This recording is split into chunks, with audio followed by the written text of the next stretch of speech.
Hello everyone, সবাইকে technical analysis হাবের পক্ষ থেকে শুভেচ্ছা। আমরা আজকে এমআরএল ওয়েল্ড শেয়ারটি নিয়ে কথা বলবো। আপনার স্ক্রিনে দেখতে পাচ্ছেন এমআরএল ওয়েল্ডের ডেইলি চার্ট, প্রাইসের ডেইলি চার্ট। আমরা প্রাইসের ডেইলি চার্ট অনুসারে দেখতে পাচ্ছি শেয়ারটির একটা লং কারেকশন বা একটা শার্প কারেকশন যেটাই বলি।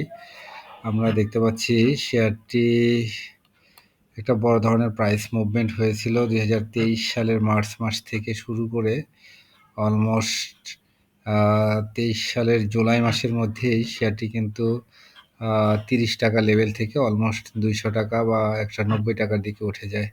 অর্থাৎ শেয়ার মার্কেটের ইতিহাসে বড় গেম হয়েছে যতগুলো শেয়ারের, তার মধ্যে কিন্তু এমআরএল ওয়েল একটি। তো যাই হোক, শেয়ারটি অল্প সময়ের মধ্যে বড় ধরনের প্রাইস মুভমেন্ট হয়। এরপরে আমরা দেখতে পাচ্ছি শেয়ারটি অলমোস্ট 2023-এর জুলাইয়ের পর থেকেই কিন্তু ছোট ছোট করে কারেকশনে যায়।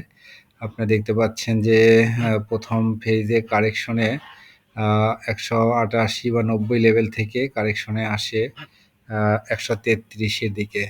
সেখান থেকে কিন্তু আবার সে আপ ট্রেন্ডে যায়, আপ ট্রেন্ডে গিয়ে আবার 173-এ যায়। তো এটা তার আপ ট্রেন্ডের চ্যানেল ব্রেক করে আবার যখন নিচে নামে, তখন সে 173 থেকে আবার কিন্তু চলে আসে 106 টাকা। 106 টাকা থেকে সে আবারও আপ ট্রেন্ডে যায় 150 টাকার দিকে গিয়ে সে তার আপ ট্রেন্ডের চ্যানেল ব্রেক করে আবার নিচে আসে। নিচে এসে কিন্তু সে আবার একটা লোয়ার লো ক্রিয়েট করে 57 টাকায় চলে আসে। এরপরে সে আবারও উপরের দিকে উঠতে গিয়ে সে আবার 100 টাকার দিকে যায়। এরপরে সে আবারও সে আপ ট্রেন্ডের চ্যানেল ব্রেক করে, আপনারা হলুদ লাইনগুলো যেটা ড্র করা আছে সেগুলো দেখতে পাচ্ছেন, বারবারই আপ ট্রেন্ডের চ্যানেল তৈরি করেছে এবং চ্যানেল ব্রেক করে কিছুদিনের মধ্যেই সে আবার ডাউন ট্রেন্ডে নেমে গেছে আর কি। আবারও সে লোয়ার লো তৈরি করে সে কিন্তু অলমোস্ট 33 টাকা লেভেলে আসে। এখান থেকেও সে আবার আপ ট্রেন্ডে গিয়ে 54 টাকা লেভেলে যায়। অর্থাৎ খুব অল্প সময়ের মধ্যেই বারবারই লোয়ার লো তৈরি করেছে এবং আবার ডাবল হয়েছে আর কি, প্রত্যেকবারই দেখতে পাচ্ছি। এরপরে 55টা লেভেল থেকে এই লেভেলের যেটা আপ ট্রেন্ড ছিল সেই চ্যানেল ব্রেক করে আবারও নিচে এসে কিন্তু সে অলমোস্ট 21 টাকার দিকে চলে আসে। ফাইনালি আমরা দেখতে পাচ্ছি, আপনারা আরও একটু ক্লোজ করে দেখাই, যে সে এখান থেকে অর্থাৎ 53 টাকা লেভেল থেকে আবার সে তার যে আপ ট্রেন্ডের এই চ্যানেল ছিল, চ্যানেল ব্রেক করে সে নিচে এসে একদমই 18-19 টাকা বা 20 টাকার দিকে সে লোয়ার লো ক্রিয়েট করে। এরপরে সে আবারও আপ ট্রেন্ডে যায়, দেখতে পাচ্ছেন এখান থেকে 19 টাকা লেভেল থেকে অলমোস্ট সে আবার 35 টাকা লেভেলে যায়। এরপরে সে আবার এই আপ ট্রেন্ডের চ্যানেলকে ব্রেক করে এখন নতুন একটা সিগন্যাল আমরা দেখতে পাচ্ছি যে আগের যে ধারা ছিল বারবারই সে আপ ট্রেন্ডে যাচ্ছে এবং লোয়ার লো ক্রিয়েট করে নিচের দিকে যাচ্ছে, সেই ধারাটা এবার একটু ভিন্ন রকম দেখা যাচ্ছে। আপনার স্ক্রিনে দেখতে পাচ্ছেন এবার কিন্তু সে আর লোয়ার লো ক্রিয়েট করে নাই। এখানে দেখতে পাচ্ছেন এখানে যে লোয়ার লো ছিল এর উপরে কিন্তু এখনো অবস্থান করছে, অর্থাৎ লোয়ার লো ক্রিয়েট করে নাই, বরং সে একটা সাইডওয়ে মুভমেন্ট করার চেষ্টা করছে। আপনারা দেখতে পাচ্ছেন এবার কিন্তু সে একটা বক্স তৈরি করেছে, এই বক্সের মধ্যে আপ ডাউন করে সে উপরের দিকে যাওয়ার চেষ্টা করছে, দেখতে পাচ্ছেন। তো সে সর্বনিম্ন আমরা দেখতে পাচ্ছি 21 টাকা এবং সর্বোচ্চ 27 টাকা এই লেভেলের মধ্যেই সে কিন্তু অলমোস্ট আমরা দেখতে পাচ্ছি ডিসেম্বর পুরাটা এবং জানুয়ারি ফেব্রুয়ারি পুরাটা, অর্থাৎ 3 মাস কিন্তু এই রেঞ্জের মধ্যে রয়েছে এবং ছোট ছোট করে বারবারই সেই রেঞ্জের মধ্যে থেকেই ওঠানামা করেছে এবং বলা যায় প্রায় 2-3 বার কিন্তু এই রেঞ্জ অতিক্রম করার চেষ্টা করেছে, আমরা দেখতে পাচ্ছি। ফাইনালি আজকেও কিন্তু শেয়ারটা একটা বড় ভলিউম পায় এবং একটা ভালো ক্যান্ডেল ক্রিয়েট করেছে। এক পর্যায়ে আমরা দেখতে পেয়েছিলাম যে দিনের এক পর্যায়ে শেয়ারটি কিন্তু হল্টেড হয়ে যায়। যাই হোক, দিন শেষে যদিও হল্টেড থাকতে পারে নাই, কারণ আজকে সারাদিনে ফান্ডামেন্টাল বিশেষ করে ব্যাংকিং শেয়ারের চরম আধিপত্য ছিল, যার কারণে জেড বা বি ক্যাটাগরি বা ছোটো শেয়ারগুলো কারেকশনে যায়। তো ওই হিসাবে শেয়ারটি কিন্তু আমরা এখানে দেখতে পাচ্ছি যে প্রচুর পরিমাণে কিন্তু ভলিউমের অ্যাকুমুলেশন হয়েছে। আপনারা দেখতে পাচ্ছেন এইখানে এই ভলিউম অ্যাকুমুলেশনের ক্ষেত্রে আমরা প্রাইসের মুভমেন্ট দেখেছি 22 টাকা থেকে অলমোস্ট 35 টাকা লেভেলে উঠে যায় কিন্তু এখান থেকে যখন কারেকশনে যায় 35 থেকে আবার যখন 20 টাকা আসে তখন কিন্তু ভলিউমের ক্যান্ডেলগুলো খুবই ছোট ছিল। অর্থাৎ আপনারা এখানে বলতে পারেন যে এইখানে যে পরিমাণ শেয়ারের অ্যাকুমুলেশন হয়েছে এখানে আমরা দেখতে পাচ্ছি এখান থেকে এই লেভেলে যত পরিমাণ ভলিউম অ্যাকুমুলেশন হয়েছে এবং প্রাইস এখান থেকে অলমোস্ট এই পর্যায়ে যায়। তো সেই ক্ষেত্রে প্রাইস যখন এখান থেকে কারেকশন ফেজে আসে কিন্তু ভলিউম কিন্তু খুবই কম ছিল এখানে, হ্যাঁ? এর মধ্যে আবার ২-১ টা মুভমেন্ট আমরা দেখতে পাচ্ছি। কিন্তু এখানে ভলিউমও কিন্তু বেড়েছে। এখানে আমরা দেখতে পাচ্ছি মুভমেন্ট ছিল, একটা হল্টেড ছিল। সেদিনও ভলিউম বেড়েছে। আজকেও কিন্তু শেয়ার প্রাইসের একটা মুভমেন্ট ছিল এবং এখানেও কিন্তু ভলিউম একটা ভালো মুভমেন্ট দেখা যাচ্ছে। এখন কোশ্চেন হলো যত সময় না এই বক্সের বাইরে যেতে পারবে, তত সময় আমরা ভালো কিছু আশা করতে পারবো না। এটা একটা বিষয়।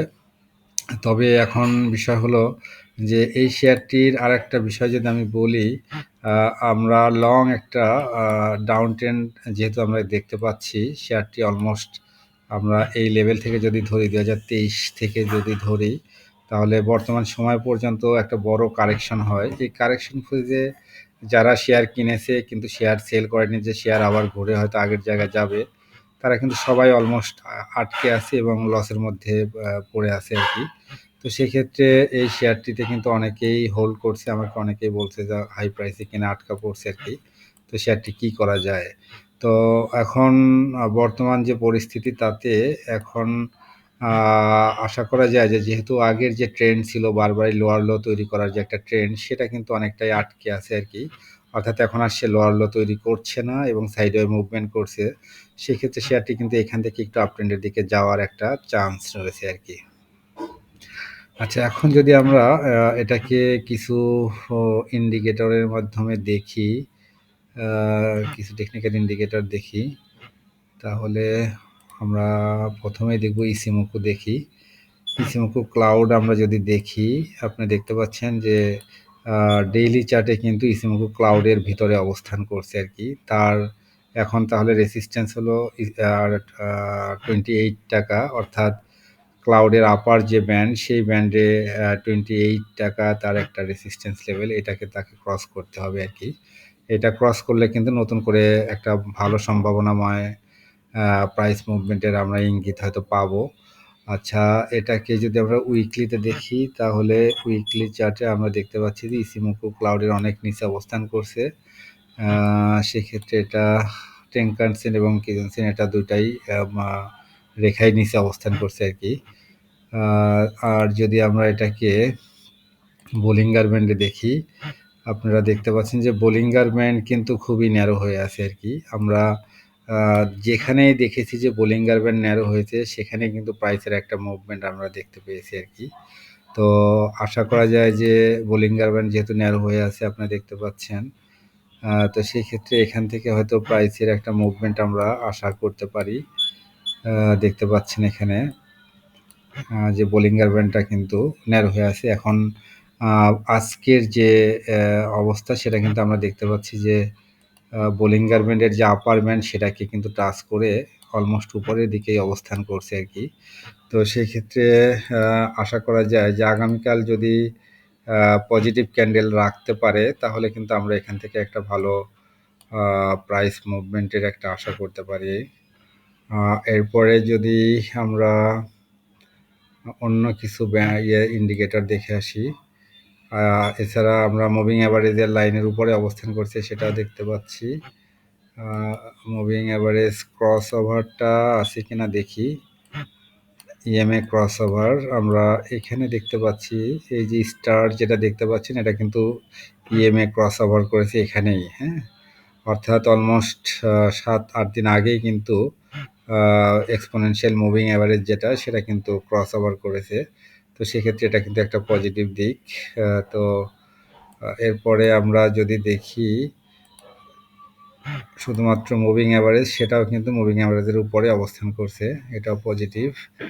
আচ্ছা, এরপরে এখন আমরা আরএসআইটা দেখে আসবো, আরএসআই এর কি অবস্থা।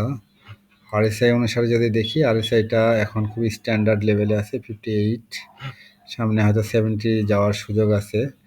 আচ্ছা, এরপরে যদি আমরা দেখি ম্যাকডিটা দেখে আসি, ম্যাকডি যেহেতু প্রাইসের মুভমেন্ট খুবই কম, যার কারণে ম্যাকডির যে লেন্থ, আমরা ম্যাকডির যে বারগুলোর লেন্থ সেটা কিন্তু খুবই কম। তবে পজিটিভ দিক হলো ম্যাকডি কিন্তু অনেক দিন পরে জিরো লাইনের উপরে, লাস্ট 7 দিন আগে জিরো লাইনের উপরে উঠেছে। এখন ম্যাকডির যে ক্যান্ডেলগুলো সেটার লেন্থ কিন্তু খুবই ছোট ছিল, আজকে একটা বড় লেন্থ কিন্তু তৈরি করেছে, সেটা অবশ্যই পজিটিভ। আগামীকাল যদি এই ক্যান্ডেলটা আরেকটু বড় হয় তাহলে এটা কিন্তু আরও পজিটিভ হবে। এটাকে যদি উইকলিতে দেখি, উইকলিতে আমরা দেখতে পাচ্ছি যে ম্যাকডির গত দিনের চেয়ে, গত সপ্তাহের চেয়ে এই সপ্তাহে কিন্তু ম্যাকডির লেন্থ কিন্তু বড়। আচ্ছা, এরপরে উইকলিতে ম্যাকডি লাইন এবং সিগন্যাল লাইনও কিন্তু জিরো লাইনের উপর দিকে যাওয়ার চেষ্টা করছে, এটা পজিটিভ দিক। এরপরে আমরা যদি ওবিভিটা দেখা যেতে পারে, হয়তো মানি ফ্লোটা দেখে আসি। মানি ফ্লোটাও একটি স্ট্যান্ডার্ড লেভেলে রয়েছে আর কি উইকলিতে। আর হলো এটা ডেইলি চার্টে দেখতে পাচ্ছি 70। আচ্ছা, এরপরে আমরা যদি এই শেয়ারের কিছু ডিটেলস দেখে আসি, আমরা যদি বিভিন্ন কোয়ার্টারের ইপিএস দেখি তাহলে ফার্স্ট কোয়ার্টারের ইপিএস কিন্তু আমরা দেখতে পাচ্ছি অনেক বেড়েছে। সেক্ষেত্রে ন্যাভ আমরা এখনও দেখতে পাচ্ছি ন্যাভ নেগেটিভ, এটা একটা শেয়ারের জন্য অবশ্যই খারাপ। এনওসি ফার্স্ট কোয়ার্টারের নেগেটিভ রয়েছে। আচ্ছা, সেকেন্ড কোয়ার্টারে কী অবস্থা দেখি। সেকেন্ড কোয়ার্টারগুলোতে ভালো অবস্থানে রয়েছে, ন্যাভ নেগেটিভ রয়েছে দুই ক্ষেত্রেই, এনওসি নেগেটিভ। ফাইনালি কি দেখা যায়, আচ্ছা যাই হোক ইপিএস ভালো রয়েছে, কিন্তু ইয়ারলি ইপিএসটা যদি দেখি, আমরা ইয়ারলি ইপিএস দেখতে পাচ্ছি যে লাস্ট 3 বছর 5 বছরের মধ্যে প্রথম 3 বছরে কিন্তু নেগেটিভ ছিল, গত বছরে এটা সবেমাত্র পজিটিভ হয়, অর্থাৎ 22 সালে পজিটিভ হয়। 23 সালের ইপিএসটা অনেক ভালো ছিল, এখন 24 সালের ফাইনাল ইপিএস এখনও আমরা দেখতে পাচ্ছি না। আচ্ছা, এরপরে আমরা ন্যাব যদি দেখি, ন্যাব অনেক দিন ধরেই নেগেটিভ রয়েছে আর কি, ন্যাবের অবস্থা খুব একটা ভালো না। আচ্ছা, এরপরে আমরা যদি দেখি ডিভিডেন্ড দেখি, ডিভিডেন্ড কিন্তু অনেক দিন আমরা দেখতে পাচ্ছি যে প্রায় 5 বছর কিন্তু নো ডিভিডেন্ড দিয়েছে। এরপরে 2022, 23 এবং 24 সালে আমরা দেখতে পাচ্ছি যে খুবই সামান্য পরিমাণ ডিভিডেন্ড দেয়। আচ্ছা, এরপরে আমরা যদি দেখি আর কিছু, আচ্ছা আর তেমন আসলে কিছু দেখার নাই। তো যাই হোক, ফাইনালি শেয়ারটি আমরা অবশ্যই অবজারভেশনে রাখতে পারি। শেয়ারটির একটা পজিটিভ আরেকটা বিষয় হলো যে শেয়ারটি কিন্তু অলমোস্ট একটা ইউ শেপ তৈরি করার চেষ্টা করছে আর কি। এখন দেখার বিষয় শেয়ারটি আসলে তার এই যে রিসেন্ট রেসিস্ট্যান্স লেভেল এটাকে ব্রেক করতে পারে কিনা। এটা ব্রেক করলে কিন্তু সামনে উপরের দিকে তার যে রেসিস্ট্যান্স রয়েছে সেদিকে যাওয়ার সম্ভাবনা রয়েছে। যাই হোক, সবাই ভালো থাকবেন, সবার জন্য শুভকামনা থাকলো, সবাই জেনে বুঝে বিনিয়োগ করবেন। আর এটি শুধুমাত্র একটা টেকনিক্যাল অ্যানালাইসিস, সেক্ষেত্রে অবশ্যই এই টেকনিক্যাল অ্যানালাইসিসের উপর ভিত্তি করেই কোনো বাই বা সেল ডিসিশন নেওয়া, অবশ্যই সতর্ক থাকবেন। এটা কোনো বাই বা সেল নির্দেশনা নয়, শুধুমাত্র টেকনিক্যাল অ্যানালাইসিস মাত্র। যাই হোক, সবার জন্য শুভকামনা থাকলো, সবাই ভালো থাকবেন।